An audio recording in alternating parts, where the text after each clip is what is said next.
conhecedores de tecnologia, a Marinha pode apresentar aquelas necessidades que ela tenha e que não tem capacidade de desenvolver por conta própria, portanto, podendo tentar obter parcerias no mercado para os seus principais projetos, né? Dizendo as necessidades e buscando soluções. E com relação à qualidade, ao nível de maturidade da tecnologia brasileira, como você pode colocar que estamos no cenário mundial? No nosso caso, no Centro de Análise de Sistemas Navais, nós que somos diretamente subordinados ao Secretário de Ciência, Tecnologia e Inovação da Marinha, nesse segmento nós trabalhamos com pesquisa operacional, com simulação, a realidade virtual, criptologia e tecnologia da informação para apoiar os processos decisórios. Eu diria que no Hemisfério Sul, poucas organizações estão no nível do CASNAV em termos de maturidade. Nós somos certificados MPS-BR nível F, nós temos mais de 20 anos de experiência em avaliação operacional, temos softwares de criptografia certificados no Registro de Propriedade Intelectual do INT. Então, eu acho que nessa área nós estamos bem.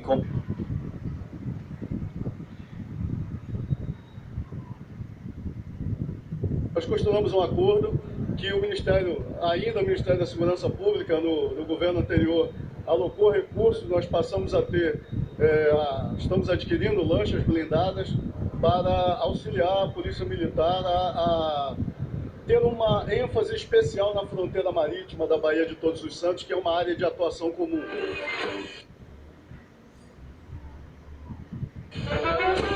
Hoje, na solenidade de troca de comando, teve desfile da tropa e execução do hino nacional.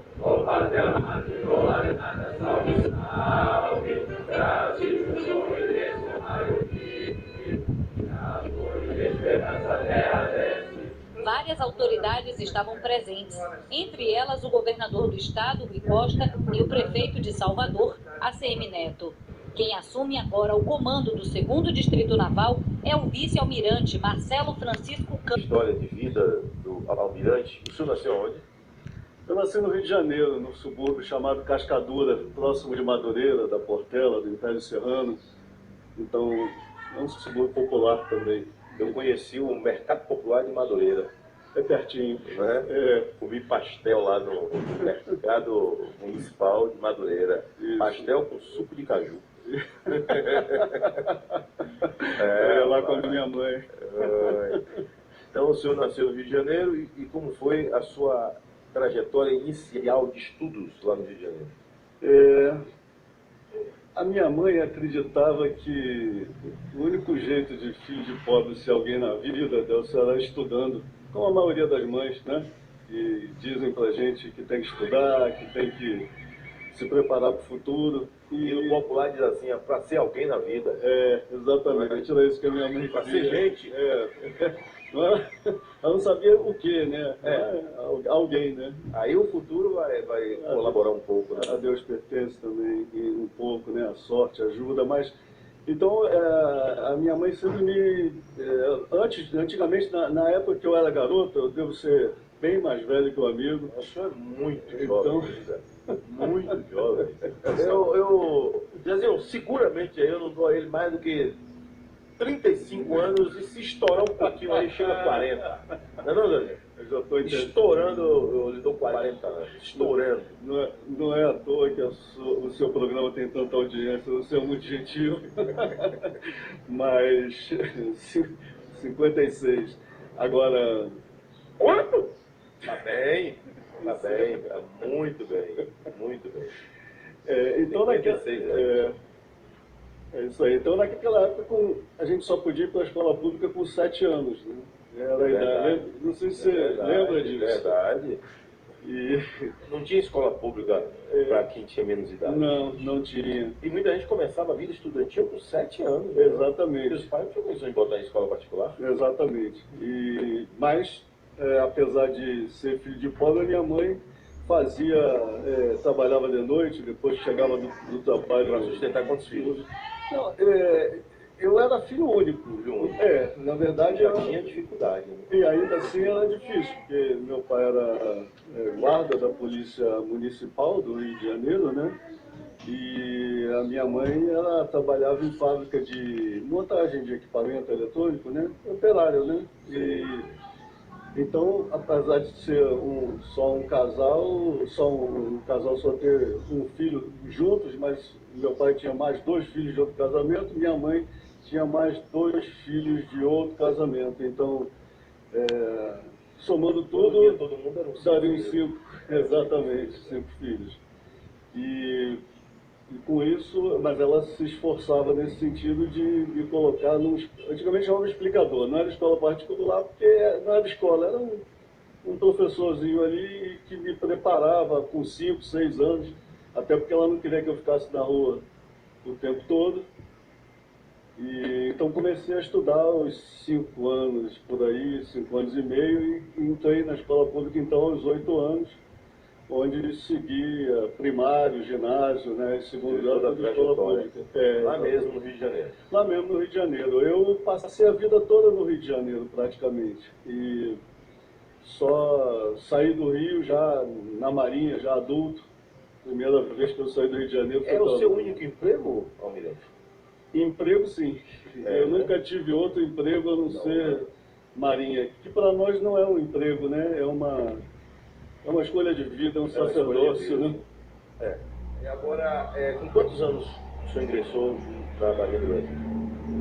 Como militar, eu tenho que lhe dizer que eu ingressei aos 16, mas eu comecei a fazer o ginásio dentro de uma escola da própria Marinha. A Marinha no Rio de Janeiro, então eu fiz o primário em escolas públicas lá no Rio de Janeiro, que agora chama ensino fundamental, né? Fundamental, isso. Então, aí com 10 anos, também minha mãe me levou para fazer um concurso público para o ginásio, um ginásio industrial, que formava artífices, operários para o Arsenal de Marinha do Rio de Janeiro, que era uma grande organização que constrói navios, faz manutenção de navios, não só da Marinha, como de outros, como Petrobras, Transpetro, né? E aí eu entrei nesse ginásio industrial, que de manhã nós tínhamos as aulas de português, de matemática e tal, e de tarde a parte profissionalizante, né? Torno, fresa, plano, eletricidade. Você já pensou se a juventude de hoje tivesse acesso, né, a um conhecimento desse que o senhor teve? A gente era sorte, porque além do conhecimento em si, você ganhava também a continuação da disciplina, da organização, não é? Porque era um ginásio, uma escola dentro da estrutura da Marinha, então toda a organização era daqueles mesmos moldes que são as Forças Armadas, né? Organizadas, com cuidado devido, né, com a juventude também. Então eu fiz esses 4 anos de ginásio, que eu estaria pronto para trabalhar no próprio Arsenal, como operário ali. E daí, caso não seguisse a carreira, caso não fosse militar, seguir outros rumos, né? Porque dali vários já saíram para as escolas preparatórias de cadetes, ou até um colégio no Rio de Janeiro muito famoso, o Colégio Pedro II, ou colégios também bons, né, que, de natureza civil também. A escola preparava você para 2 caminhos, ou trabalhar ou continuar estudando, né, no ginásio. No meu caso, eu continuei no 2º grau lá dentro do próprio Arsenal. Tinha também o 2º grau, que era um curso técnico. Então eu fiz um curso técnico de estruturas navais, e lá tinha 3 especialidades e era do mesmo ritmo. Entrava às 7h30 da manhã, saía às 5 da tarde, de manhã as aulas teóricas, digamos assim, e à tarde a prática nas oficinas, com os mestres e engenheiros que tinham lá. Um jovem desse só vai para o caminho errado se tiver a índole ruim mesmo.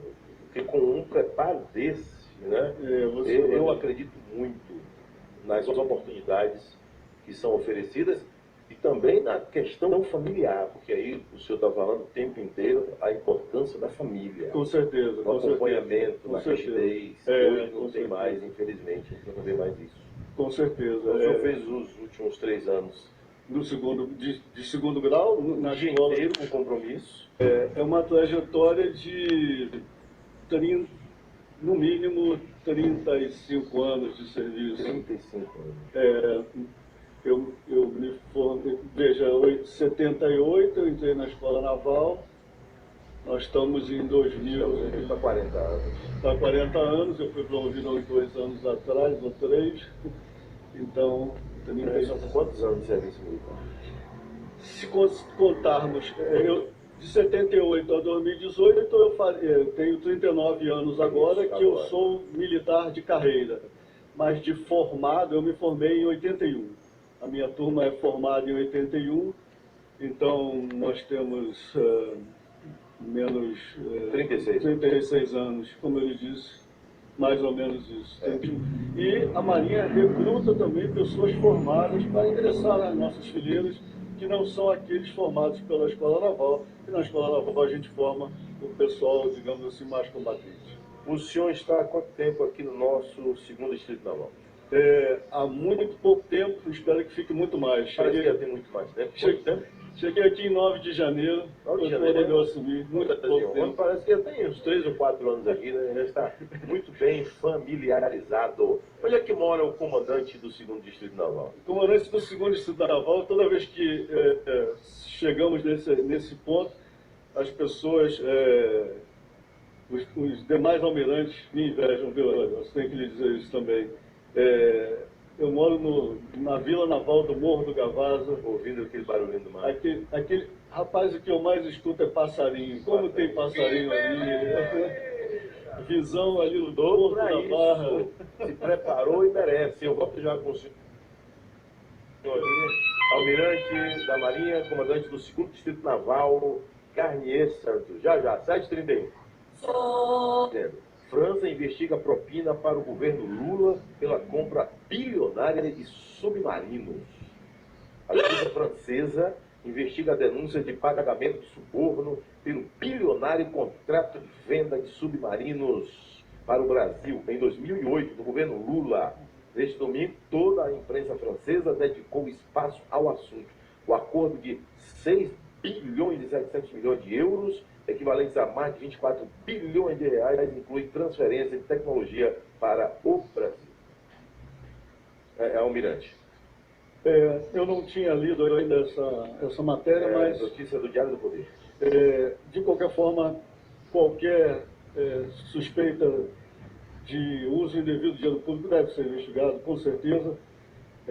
O que eu tenho muita convicção é que, a despeito de qualquer contrato, quaisquer que sejam as empresas envolvidas, aqueles que dirigem a Marinha e esses contratos certamente não tem nada a ver com isso. Nossa instituição é uma instituição de valores e é por isso que a sociedade nos tem em tão alta conta, porque sabe que nós estamos sempre protegendo nossas riquezas e defendendo a nossa gente. É isso que nos interessa.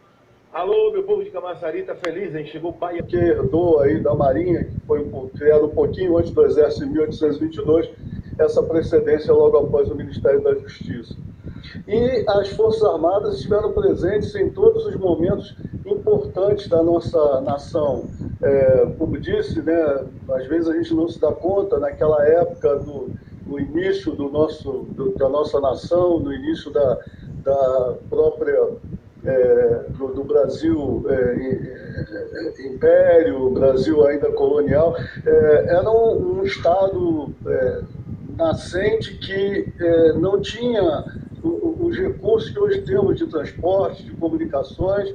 A Marinha fazia a integração nacional, era como se o Brasil fosse um grande arquipélago composto por grandes ilhas, e manter essa comunicação, que hoje é até interessante fazer esse paralelo, ainda acontece em alguns locais mais afastados do nosso país. Os pelotões de fronteira do Exército, os navios da Esperança que dão assistência aos ribeirinhos na Amazônia, às vezes O único médico que um ribeirinho na Amazônia vê ao longo de sua vida é um médico da Marinha, que chega num navio que eles ainda chamam de corveta, mas na verdade são navios hospitais, navios patrulha fluviais.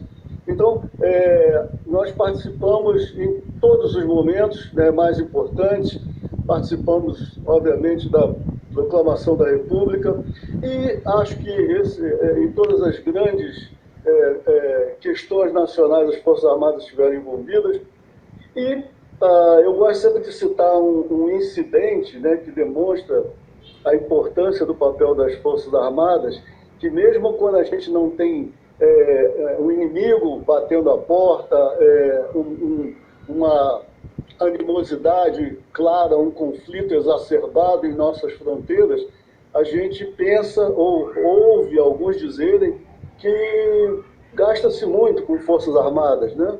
Mas faz parte do principal papel que todo Estado tem que ter. Cabe às Forças Armadas prover o guarda-chuva da soberania, da paz, da tranquilidade para seus cidadãos poderem produzir, se desenvolver e enfim, terem a segurança de empreender. Então, as Forças Armadas provêm um bem intangível. Esse bem, na nossa Estratégia Nacional de Defesa, chama-se dissuasão. A existência das Forças Armadas já nos faculta ter a chance de nos fazermos soberanos, livres, fortes, sem termos que combater. Muitas vezes a gente não precisa ter uma guerra dura, como foi, por exemplo, a última guerra aqui no nosso continente, no nosso país, né? A guerra da Tríplice Aliança. Foi uma guerra muito dura, muito difícil. A Marinha teve, assim como o Exército, atos muito heróicos e estava mais preparada para o mar, teve que se adaptar para o combate fluvial, e tudo isso fez com muito garbo e muito sacrifício dos seus nacionais, porém, não precisa ser uma guerra dessa. Eu lembro um episódio de 1963, pouco conhecido pela maioria, mas que a imprensa acabou imortalizando com um nome jocoso, que seria chamado de Guerra da Lagosta, um incidente onde pesqueiros franceses decidiram capturar lagostas nas nossas costas, na nossa plataforma continental. Não fosse uma decisão firme do governo e da Marinha, que colocou navios de guerra e disse: aqui não, esse mar é meu, como dizia uma música daquela época, pouco depois, e a questão foi levada para uma corte internacional de arbitragem, graças, primeiro, à capacidade de saber da ocorrência, de conhecer, assim como os pelotões de fronteira do nosso Exército são, às vezes, a única presença firme do Estado em fronteiras terrestres. No mar é mais complexo ainda, porque não é possível manter permanentemente uma tripulação, um sentimento.